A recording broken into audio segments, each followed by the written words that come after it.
Bersiap menyambut pekan kedua bulan Mei, ternyata masih banyak yang misterius. Semesta seperti belum menunjukkan tanda-tanda selaras, sehingga masih banyak terjadi bencana. Mendekati pertengahan tahun nanti, cuaca panas akan sangat menyiksa. Kemarau panjang menjadi ancaman berikutnya karena semua mengering, termasuk mata air yang menjadi sumber kehidupan makhluk hidup. Bersama cuaca yang sangat kering muncul bahaya baru yang tidak bisa dibiarkan. Ancaman kebakaran hutan yang selama ini sering terjadi di musim kemarau. Apalagi kondisi hutan di Indonesia memang sudah sangat rusak akibat eksploitasi tanpa kendali. Tapi benarkah selain bencana kekeringan dan kebakaran hutan, gunung berapi juga banyak yang erupsi? Lantas, apa yang sesungguhnya sedang terjadi? Apa benar di akhir tahun ada banjir bandang yang merenggut banyak korban jiwa?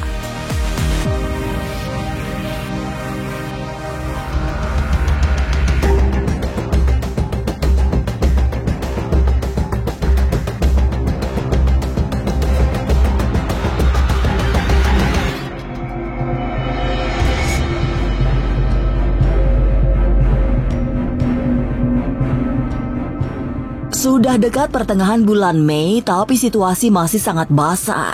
Hujan kadang datang dengan sangat deras, meski semestinya musim sudah berganti kemarau. Tapi hati-hati, semesta sedang menyiapkan perangkap baru saat kemarau benar-benar sudah datang.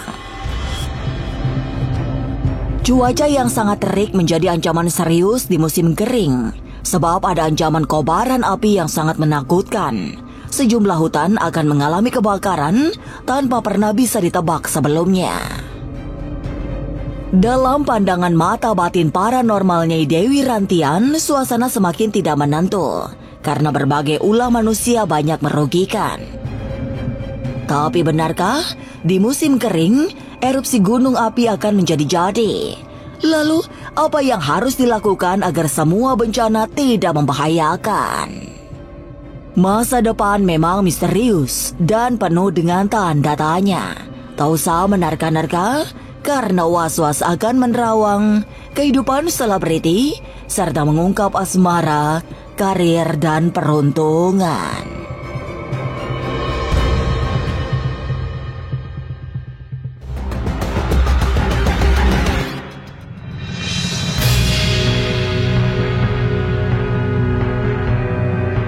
Memasuki fase genting di bulan Mei, ada baiknya berhenti sejenak, berdiam diri sambil terus menyebut nama Tuhan. Sebab rasa-rasanya memang hanya Sang Maha Pencipta yang bisa memberi pertolongan. Paranormal Nyai Dewi Rantian menengarai akan banyak peristiwa menakutkan yang dimulai dari bulan Mei. Tapi Nyai Dewi mewanti-wanti untuk memperhatikan bahaya api. Sebab di musim kemarau akan terjadi terik yang sangat mencekik. Cuaca panas berubah menjadi panas yang sangat ganas, selain membuat apa saja terbakar.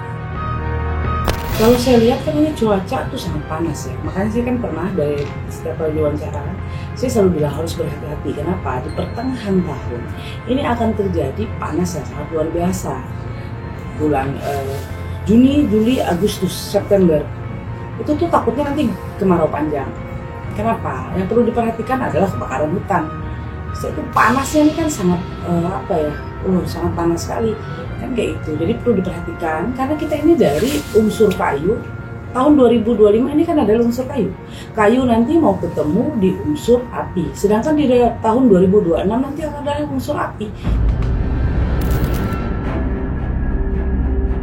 Tidak hanya potensi kebakaran hutan yang bakal terjadi, karena beberapa kali gempa arahnya ke Pulau Jawa. Kemunculannya gempa-gempa besar memang sesuatu yang niscaya bagi Indonesia. Posisi negeri yang berada di wilayah lempeng bumi membuat musibah bisa datang kapan saja. Ya itu takutnya ada gempa. Itu yang perlu diperhatikan. Takutnya ada lagi. Kalau gunung berapi lahar panasnya perlu diperhatikan banget, apalagi buat saudara-saudara kita yang berada tinggal di lereng-lereng gunung berapi. Jadi energi api di tahun 2025 ini akan keluar. Gejolak energi api ini akan keluar. Seperti panas matahari itu panas. Setelah itu nanti akan ada kebakaran hutan. Yang perlu diperhatikan, takutnya ada gunung akan meletus. Itu yang perlu perhatikan.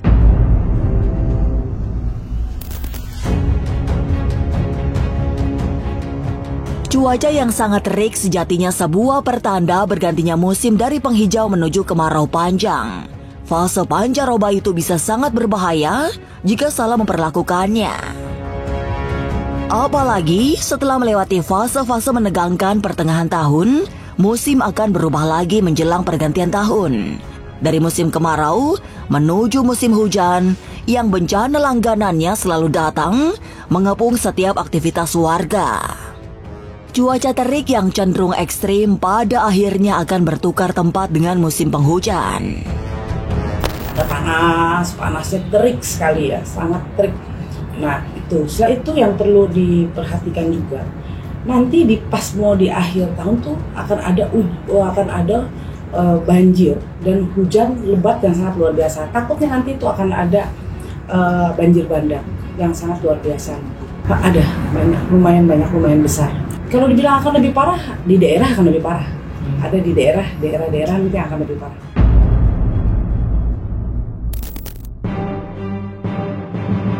Tidak ada yang bisa dilakukan selain berhati-hati serta selalu berdoa memohon keselamatan dari Tuhan Yang Maha Kuasa.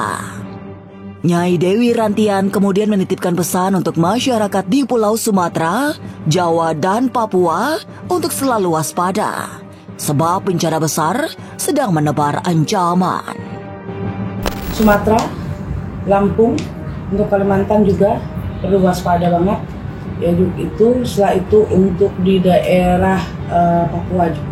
Oke, gunung berapi yang perlu diwaspadai di Sumatera sama Sulawesi. Setelah itu nanti untuk di Pulau Jawa juga ada. Bencana alam pada akhirnya tidak berdiri sendiri. Bukan sesuatu yang tunggal karena ada penyebabnya. Hingga saat ini pun, semesta belum stabil, sehingga masih terus bergejolak. Kiriman bencana-bencana besar yang kadang mengancam jiwa memang berasal dari alam yang rusak. Padahal merawat semesta menjadi investasi masa depan terbaik. Dengan alam yang seimbang, bencana barangkali hanya datang sekali dalam rentang setengah abad. Alam kita tuh udah nggak stabil lagi. Kenapa saya bilang tidak stabil? Bayangin aja, mata air banyak yang kering. Kan aneh ya. Sebenarnya tuh mata air tuh kalau bisa tuh jarang untuk kering. Sekarang tuh banyak mata air yang kering. Kan seperti itu. Setelah itu hutan semua pada dibabat bikin jadi pertambangan. Ya kan, jadi hutan pada gundul. Setelah itu nggak ditanamin lagi, kan sedih loh sebenarnya. Kalau kita bisa merawat alam, alam juga akan bisa menjaga kita sih. Sebagai manusia kita dijaga sama alam seperti itu. Kalau kita bisa merawat alam kita, mungkin 10, 20, atau 30 tahun, 50 tahun lagi mungkin musibah tidak akan sebesar-besar seperti yang kemarin-kemarin. Bencana alam belum akan mereda hingga menjelang pertengahan tahun 2025. Sebaliknya, bencana justru datang silih berganti, mulai dari yang berunsur air hingga berganti menjadi api.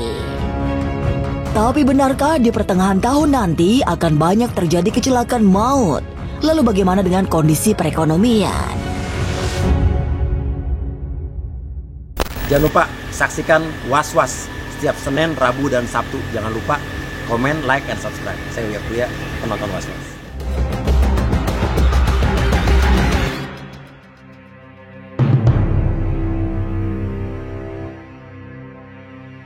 Alam memang sedang bergejolak. Gejolak yang terasa menakutkan karena bisa menyebar pertanda bencana. Unsur angin dan air masih sangat dominan. Tapi dalam etapa berikutnya, ada api yang tak kalah dahsyat, terutama yang berhubungan dengan erupsi gunung berapi. Sejumlah gunung akan mengeluarkan asap tebal yang bukan hanya mengancam warga di kaki gunung, tapi membahayakan bagi penerbangan. Kondisi di dunia transportasi akan semakin terasa ironis dengan munculnya sebuah problematika akibat moralitas yang diragukan. Akibatnya muncul skandal.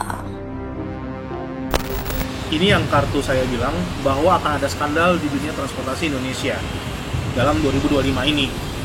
Skandalnya apa? kemungkinan besar ini berkaitan dengan korupsi. Saya melihat ramalan masalah bencana ya, ini memang masalahnya dua, elemennya adalah air dan angin. Di sini saya melihat bahwa masalah gunung itu erupsi akan ada, ya namanya bencana alam ya, erupsi itu ada, tapi belum sampai yang parah gitu loh. Dalam artian erupsinya paling parah tahun ini yang saya lihat itu asapnya itu bisa mengganggu penerbangan yang saya lihat ya. Bukan hanya Ki Bajra yang merasa was-was melihat suasana kebatinan tahun ini. Paranormalnya Dewi Rantian juga dibuat resah oleh banyak perkembangan di tanah air. Termasuk gelombang PHK yang menandakan bahwa perekonomian sedang diambang krisis. Ekonomi Indonesia kalau dibilang baik-baik enggak, jawaban saya enggak baik-baik aja. Karena banyak banget masyarakat yang kelas bawah tuh ekonominya enggak baik-baik banget. Seperti itu. Jadi kenapa? Karena banyak sekali kan sudah banyak PHK, sudah perekonomian itu udah nggak baik-baik banget buat Indonesia sebenarnya. Bagaimana sih caranya kita sekarang mengatur supaya perekonomian kita kembali? Kalau bisa yang di PHK ini kembali kerja lagi lah. Kayak apa caranya kan seperti itu. Puncaknya, masalah puncaknya itu bukan di bulan Mei, tapi mulai membara itu di bulan Mei. Malah yang saya khawatirkan itu ada di bulan akhir Juni dan awal Juli, karena saya ngelihat di situ akan banyak PHK, di situ akan lebih banyak PHK, bisa dibilang seperti itu, akan lebih banyak PHK dan orang-orang jadi makin takut, makin cari pelampiasan. Sementara pelampiasannya kemana? Jiwa buli orang-orang akan muncul, yaitu ke minoritas. Nah ini yang jadi masalah sosial kita menurut saya ya.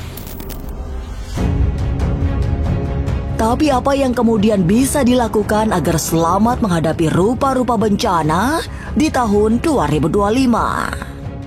Sesaat lagi, Was-Was akan mengungkapnya. Tetap subscribe, share, komen, dan like. Karena Anda patut was-was sebelum menyaksikan Was-Was. Jangan lupa saksikan Was-Was setiap Senin, Rabu, dan Sabtu. Jangan lupa komen, like, and subscribe. Saya Uya Kuya, penonton Was-Was.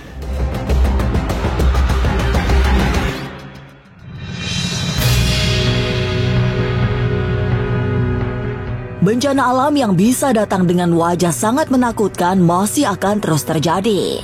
Belum lagi persoalan-persoalan sosial lainnya, mulai dari PHK hingga kejahatan-kejahatan jalanan. Menghadapi suasana semesta yang sering tidak menentu memang tidak bisa sembarangan. Apalagi ada gempuran bencana yang terus berulang. Dibutuhkan ketebalan batin yang sangat kuat agar mampu menjalani hidup dengan baik.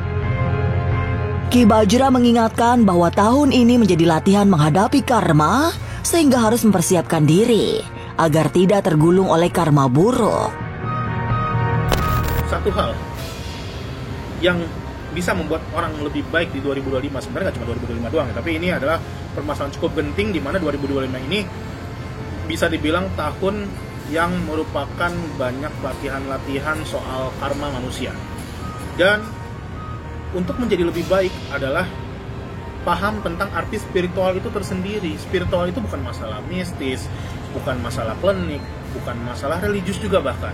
Spiritual berbeda dengan religiusitas, yaitu spiritual itu memang mengerti kita tuh mencari jawaban tuh ke dalam, bukan keluar. Nah, kalau saya menyarankan bahwa masyarakat kita, balik lagi, untuk mendapatkan jawaban spiritualisme itu harus bisa melihat satu hal dari berbagai sisi. Itu intinya.